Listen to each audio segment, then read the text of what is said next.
adapt to FNATIC's CT side. I think we've seen good adaptation for most of the matches that we've seen from FNATIC, where they've discerned weaknesses in teams and tried to exploit them, especially on this map with, who was it? I think it was it Titan? I think it was Titan. I'm not sure much referring to be honest. FNATIC when they played Inferno, and they kept, oh, never mind. We're into the pistol round, I'll come back to that later. FNATIC bombing up the B area, it seems. Got a pop flash, but Rain's going to avoid it. Can he find a headshot, though? He is overwhelmed. He's not going to find any connections with his bullets. He's got Fox in the sandbags, but he's dead as well. jkaem's going to get wrecked. So, despite winning the knife, they don't look good for winning the pistol.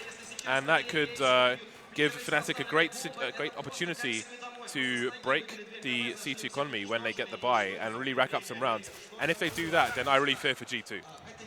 Yeah, it's going to be a tough one. But they do have the potential here with aizy and Maikelele.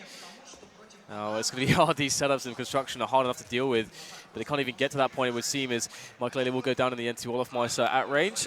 And the pistol round will be won by FNATIC. So G2 not really having a good start on either map.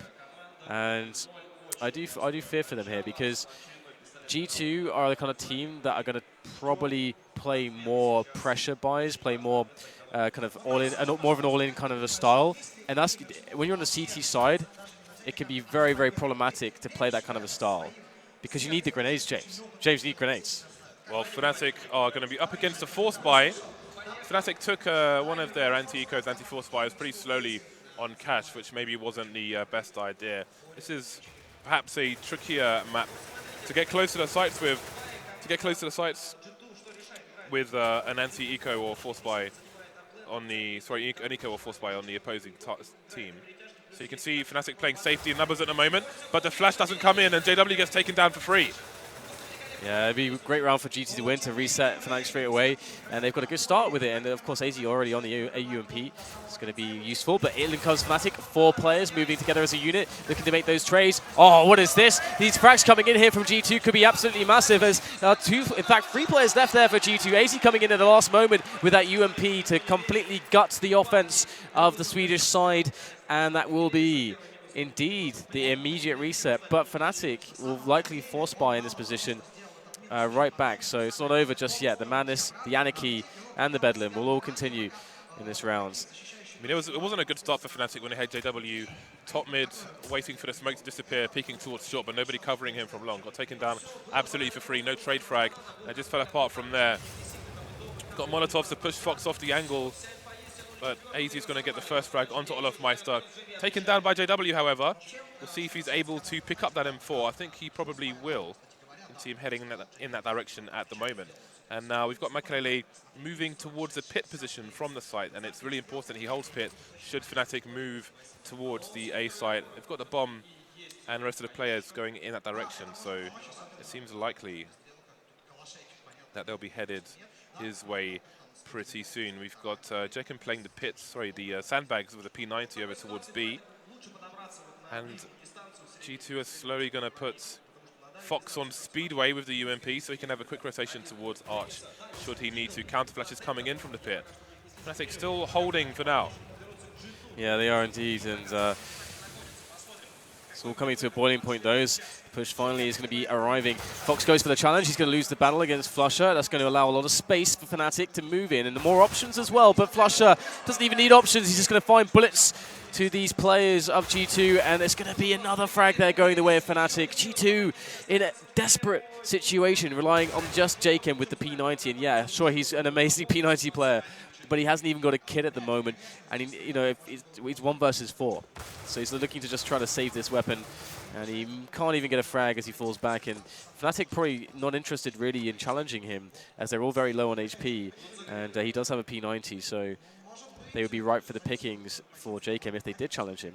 What can be really dangerous for G2 here is we're in a situation where we're early on and both teams continue to trade rounds back and forth, one round run. We can continue to see force buys from both teams for quite a while. But if they continue to trade like this, then that's not going to be favorable for G2. And jkaem finally goes down. So the question now is, are G2 going to go for the force buy here, knowing that the economy is still going to be low for the T side? Because if they do, then that could put them pretty badly on the back foot going forward on their CT side, which is the key side for them. Yeah, it is definitely a key side for them. FNATIC looking to rock G2 straight back, and again, you know, the madness will never cease. Indeed, they have gone for the force buy. You can see $50 only in the bank for multiple players of G2 here. And they have to do it, basically. Just have to keep doing this until one of these teams strings two rounds together. We'll just continually see these force buys. And who is it going to be at? You know, I do have a good feeling for FNATIC now. They've got decent amount of grenades to try to push on these positions, but they are wary that G2 could go for some aggression. Speaking of nades, there's only one smoke, and that's it on G2 with 1:30 on the clock here. That's not a good sign. Yeah, force buy is not conducive to lots of nades, unfortunately, for G2. And now FNATIC are starting to make their way, and they've cleared the bedroom with the Molotov there from KRIMZ in second middle. And they have pushed a player in there as well. It is actually olofmeister, and they're going to leave him actually in boiler. So this is going to be that classic B play with olofmeister as the lurker, and this we've seen this so many times from FNATIC, and it is very strong.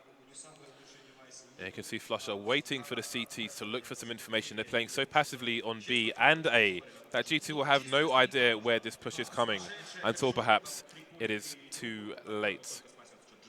Got many FNATIC players now just holding formation towards B, and Fox is starting to move away as FNATIC set up for these nades. So jkaem's going to be isolated on the site unless Fox can get back in quickly. Again, no nades whatsoever now for the CT side. Seemingly waiting for a reaction, but there's a massive flank. Olofmeister's in CT spawn, and somehow they've missed that, and that's going to be a massive problem for G2.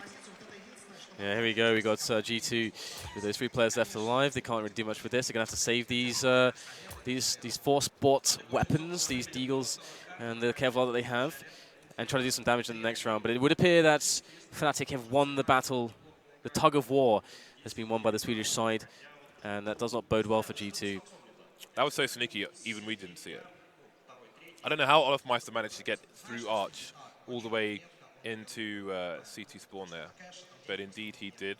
And that means FNATIC take the site without losing a single player. There's a bit of a hunt for these CTs, as you can see on their minimap, trying to save what they can. And again, now FNATIC string their second round together.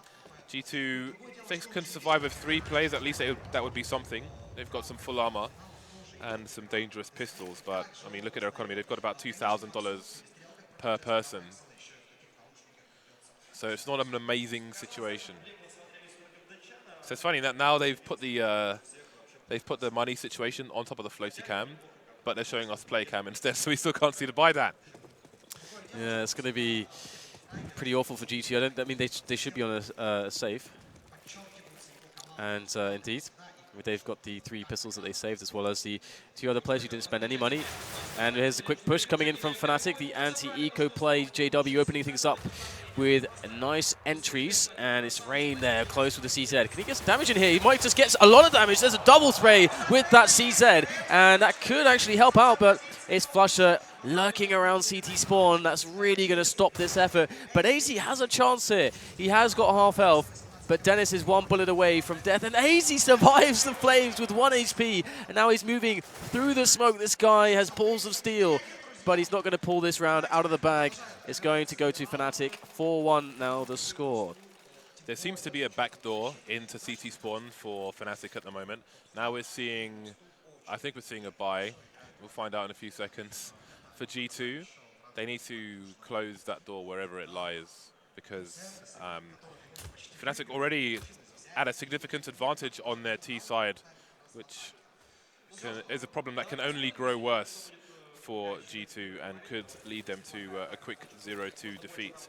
In fact, they're going to have 2 people over towards Arch in this round, Maikelele and Rain. Of course, you've got Fox over towards B, holding the angle with the York. flusha is by the tree position. They all know what to expect from G2 towards the banana area. We'll see later on if they are able to defend it. There's only 3 flashbangs on the FNATIC side, and flusha has none of those, and indeed he'll get taken down by Fox towards the tree position. Yeah, it's a nice setup here from G2. 2 players towards Arch side, although they will actually fall back with Rain onto the bomb site now. As they await the push from FNATIC, FNATIC have enough nades still to get the nice little set play onto the A bomb sites. Now we do have Maikelele at the spot there on Arch side, And G2 playing 2 players at top of Banana, they do need to rotate somebody soon or go for an information play to actually figure out that they can play 4 players onto the A-bomb site in this position. Here come the nades. That's going to be the telegraph for the G2 side, but still they hold their positions. FNATIC playing this slow, and there's the first engagement. There is the rotation now for G2. Will FNATIC commit onto the bomb site? It looks like they are going for it. 2 players on the site. This is going to be tough here for G2 to hold. It's going to be very tough indeed. Rain with a good start though. aizy's gone down, just down to Rain. Rain gets taken out, and that's a free open bomb site for FNATIC. Bomb's going to get planted. They've got 1 player CT, 1 player coming from top mid to the G2 side. Getting that extra time on the clock, but neither of these 2 players have a defuse kit. There should be one on the side somewhere. That is a great shot from Fox onto JW. Now they need to find out where these last 2 players are playing, and there's a crossfire between the pit and the site, although olofmeister might get isolated in a battle with jkaem, so there's still something for the CTs to do, but again, they'll still need to find a kit. Down goes KRIMZ, down to olofmeister in the pit now, leaving it into a 1 versus 1. And the clock is ticking on Fox, and he may have to make a run for it. olofmeister reading this, is going to go for the peak and finish him off. No money left here for G2 on their buy, absolutely ruined. And one of the biggest issues for G2 is how they're playing the A-bomb site. They're playing it so deep, they have no information. By the time FNATIC get up to the site, it's too late. They can't play on the information they have because FNATIC are in their faces. And you saw G2 trying to play the counter flash situation. Maikelele holding the arch angle with I think it was Dennis. No, not Dennis. It was maybe aizy throwing flashes onto the roof there, but it came in too late. Maikelele got taken down regardless. There's nobody to trade for the CT side. 5-1 to FNATIC. G2 back on the eco. This is a disaster. Yeah, it really is. Really is a disaster. Now we'll have Olof with the first frag onto Maikelele, and again, there's nothing really to speak of for G2. But this is starting to look a little bit stompy. As FNATIC just play their anti-eco, they've got the kills they need towards A, so they're just going to make their way towards A. Couldn't really be more simple than that. Of course, there can still be players on the bomb site if there was a stack, but now the number advantage is such that FNATIC don't need to fear it, any kind of a stack or anything like that. So should be game over here, and that'll be a 6-1 scoreline. G2, they might as well try and get some exits going on for themselves. But they're playing it pretty passively, actually. Looks like it's going to be olofmeister picking up the exit kills as he exits the library. And G2, I would really like to see Fox able to pick up that op and start roaming the map with it, getting some aggressions, going in the apartments, going in middle, going into Banana. Because they can't just sit and wait and let FNATIC play their game. Looking back at Cluj, that's kind of the tournament where G2 made adjustments, and it's one of those situations where people aren't so sure what to expect from them and they're not used to their approach. The same way you saw Cloud9's performance at Valencia. You have that breakout event, but then when that happens and people adjust to you and they're used to what to expect from you, then you really find out how good a team you are. So perhaps that's what we're seeing right now. Oh, G2 at the major as well, in those all those series that they played so well after making out the group stages, they had like 3 or 4 players in every single game on absolute fire. Yeah. And we haven't really seen that from them since that tournament. Here you go, here's the fast push coming in from FNATIC. Fox is really pushed to an awkward position here, getting close to his teammate. He gets 1 frag, can't get the second one, and his teammate jkaem is going to get traded immediately. That setup was completely busted down by the sheer ridiculousness of that pace from FNATIC. The Swedes have dominated the Banana area, and now they dare dominate the B bomb side as well with the plant. But 3 versus 3, there is hope here for G2, but can they make it happen? There is, you can jump on the well in CT spawn to look into that door area, but the smoke is not going to help in that situation. JW taking down Maikelele, and now we have Rain and aizy. They're stuck in construction. They can't even run away because of where they are. And there we go, they're getting finished off again. This is cruelty at this point, Dan. Yeah, it's obscene. Assault and battery. It is obscene. And it does seem like G2 are starting to feel very kind of drained by the fact that they can't find the right path to walk.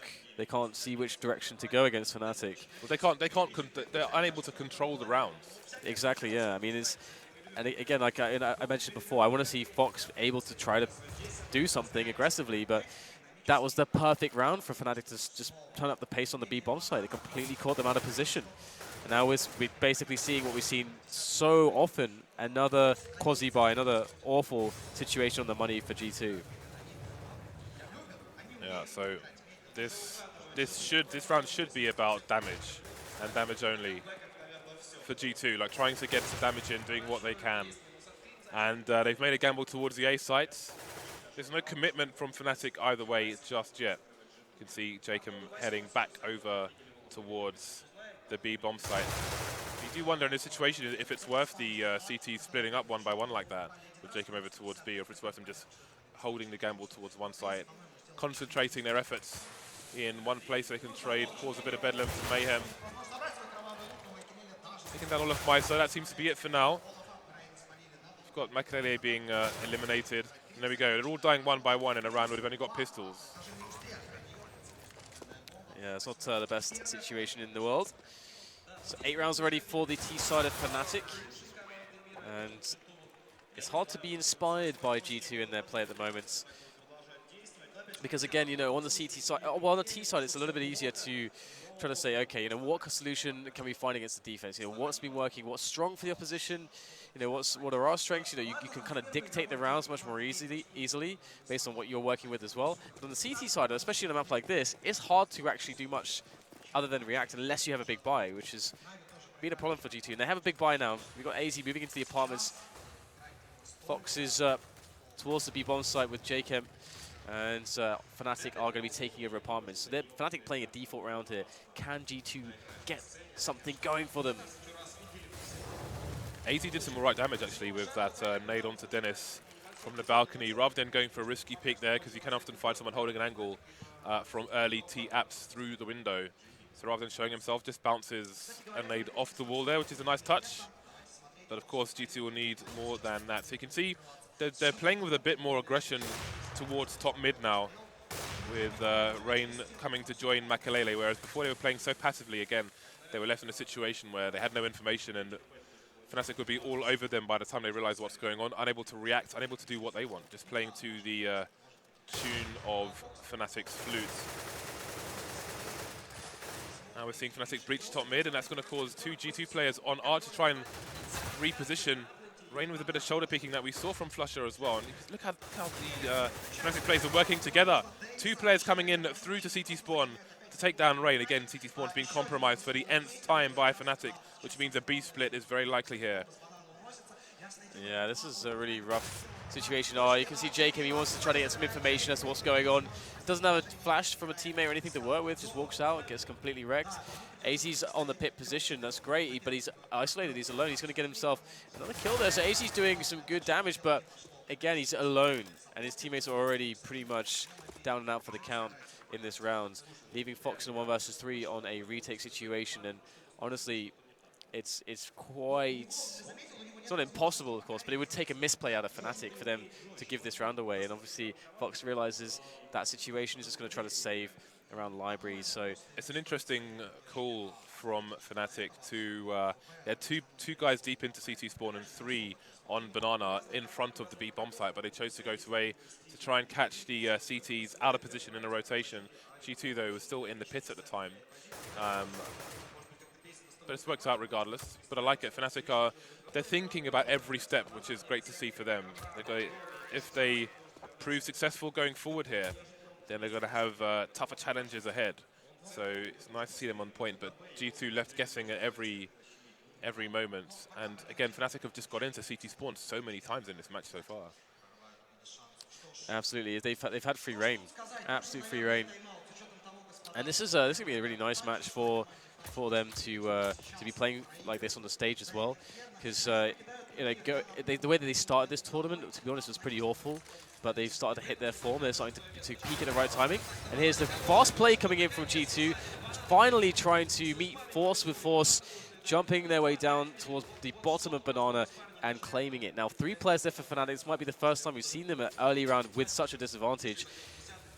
Now G2 just have to hold this advantage. They just have to play it safe from this point forward. You've got Maikelele there deep on banana. He's able to spot if there's aggression. He's got to be careful though that he's not too far forward here, because if FNATIC decide to rush, and they could very well do so, in fact they will, he could get caught out. So they go for the shots. So he doesn't need to take these risks, and he's going to go down for free. Yeah, he couldn't get around the corner fast enough. That's going to leave jkaem trying to duel, getting sprayed through the smoke. He's going to have to be really careful about peeking. FNATIC have been very good at finding the right angles through the smokes in this tournament so far. Got a reasonable rotation coming in here for G2. There's still a lurker and olofmeister towards top mid, so we'll have to pay attention and see if he can make it towards CT spawn. He's headed that way. Got a play coming in his direction though, and Rain will hold things down here. But what is the read from G2? They take down olofmeister top mid. They don't know where the remaining two players are. There was a bit of action towards Banana, but the rotation is possible now because FNATIC have been quite silent over there. Indeed. Molotov down there onto aizy's position by CT spawn, and spray coming in wildly from jkaem. He only finds, in fact, doesn't find any targets. It's aizy who gets it. KRIMZ down 1 versus 2. He's spotted the next player, goes for the engagement, almost gets the kill. Very close indeed, but no dice. G2 will survive, but they lost a lot of players there, and I feel like Maikelele, you know, he took a massive risk. His positioning was pretty awful, knowing that he was being rushed. He wanted to go for the kill, despite the fact that his team was still with 5 players left alive, and it should have been impossible for them to push a bomb site without and to get more than 1 kill, to be honest. So, Fox still on the AWP. Grenades looking okay for G2. Yeah, they've still got a worse buyer than FNATIC at the moment. Putting a third person over towards B initially, but there's no early rush. FNATIC avoiding the grenades over there. There's only 2 smokes left on the CT side, but Maikelele taking KRIMZ down is a good start. Fox, though, is going to be eliminated towards A apps. So G2 has tried to mix things up there. Fox going JW style, but FNATIC will be the kings of that. Yeah, 4 versus 4 is often a poor situation for the CT side, and do they go for a gamble? Do they try to put 3 players on one site, or do they split 2 and 2? Usually, the Ts in this spot will wait for quite a while if they have the time, because usually, if you wait long enough, the CTs will actually go, and they actually will split 2 to a site because they just don't have any information. And that's sort of happening to this point actually now, as G2 have 1 player on the site itself, and Maikelele is in spawn. And here comes the push. It's going to be a 1 versus 4 here for the guy on the side. That's aizy. He's just standing on first oranges. He's going to go down after 1 frag. Maikelele now comes in, gets eliminated with no return. And that should be a wrap in this round, unless jkaem gets something ridiculous. But the bomb is down and FNATIC have position. And they have an AWP as well. So I don't know if there's a smoke down between CT and the site, but we'll soon find out. Again, I think we had Rain jumping on the well, as I mentioned earlier. You can see into the doorway there through to construction, which can take people by surprise, but no engagements there. And once again, G2 going to have to run away with the tail between their legs. So I think their economy is going to be in the doldrums once again. Unfortunately, I don't think we have contact with the observer. He's probably connected to the Russian-speaking cast. We can't bring up the scoreboard on request. Wow. That is beautiful. Absolutely stunning stuff. Yeah, very nice crowd here.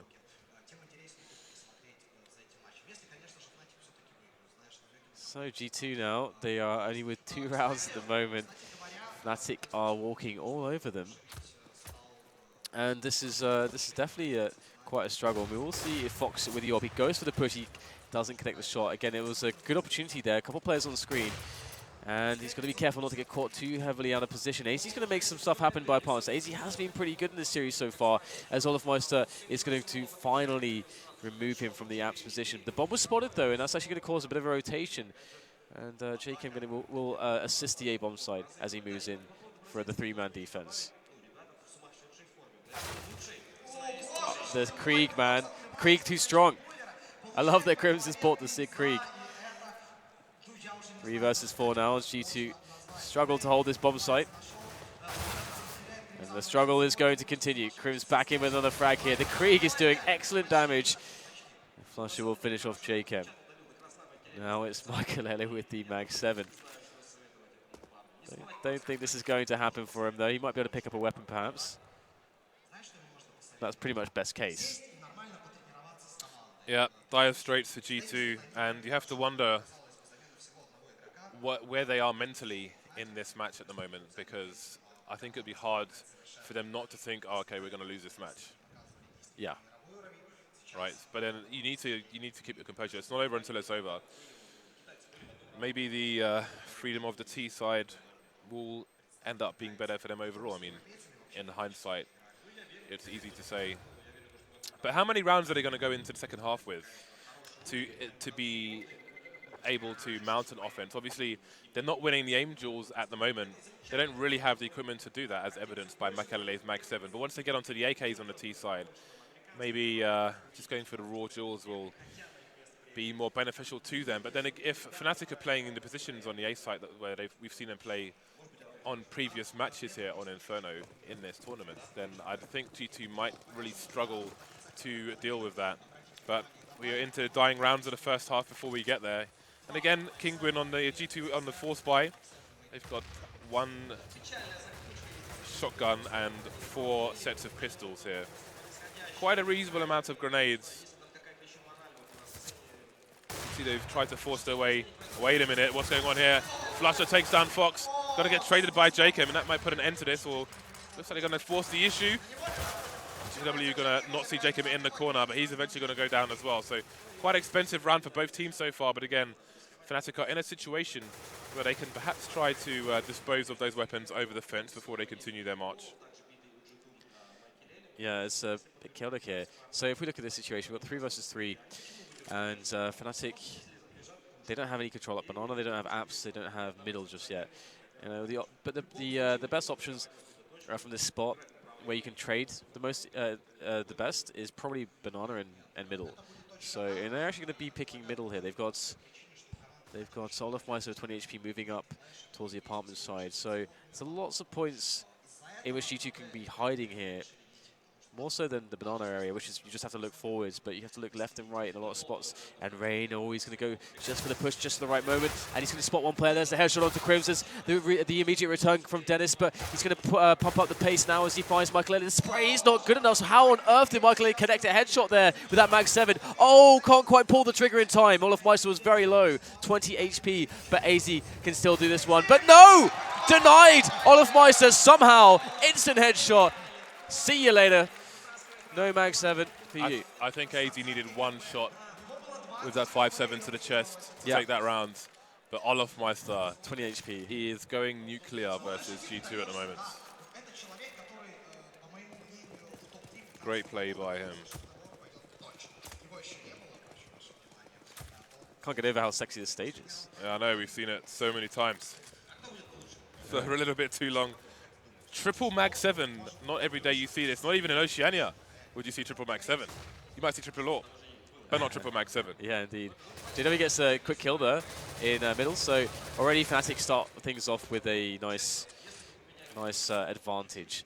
And you know, he just caught some aggression. You know, G2 just trying to make stuff happen, trying to force the square piece into the circle hole, and it's not quite going their way.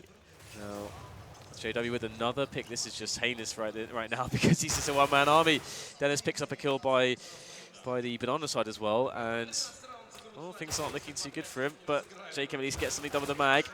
And there you go. Round's over before you know it, and that's 32 first half. But that's T rounds for FNATIC. That's so scary. They're so good on the CT side as well. I feel like both halves, or both first halves of these 2 maps should have seen a 13-2 score, to be honest. Well, there we go. It's funny, actually, again, you know, we have the Russian commentary in the arena. We're kind of almost third party to it. And it reminds me of all the back in the old StarCraft days when Tasis first went to Korea.